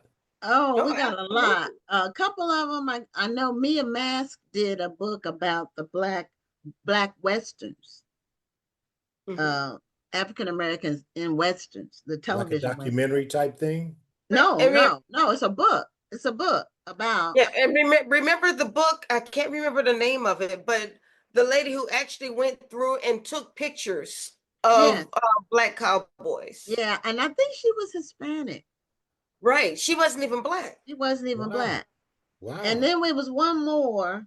I can't call the names because it's like I said, we interviewed a lot of people over a long Mhm. period of time. But you should be able to find the interviews if you Google. I know Okay. Mia Mask, the one about black Western. Her first name is Mia, Mia, and her last name is Mask. And she was the most recent one we interviewed. That's why I remember her name. But we've pretty much covered just about every topic there is. So Okay. Okay. on this Okay. show, 900 people. That's a lot of people. So we're at the end of our show. Show your book cover one more time and tell people how they can get their copy of Dark Prairie. You can get Dark Prairie on Amazon or on my website, lonesomeaugustine.com. I'm also on TikTok, Blue Sky, YouTube, X. I'm everywhere. Let me just put it that way. Okay. Go All looking for me and just type in Lonesome. Okay. All right, Lonesome Augustine. Thank you so much for being a guest on the show, and congratulations on your books. Thank you so much, ladies. It was a pleasure. Okay. Thank you. You have a night. great night. You too. Bye-bye. Bye-bye. Well, that's it for this week's show. We had a great night. Again, we really are sad about the passing of Bonnie Hopkins. May she rest in heaven. And we're going to miss her so much. So we will be back next week for another amazing episode of Black Authors Matter TV. I'm Gwen Richardson, signing off. And I'm Dr. Rhonda Lawson. Have a wonderful evening and a great week. Thank you for tuning in, and join us next Tuesday at 7 p.m. Central, 8 p.m. Eastern for another edition of Black Authors Matter TV.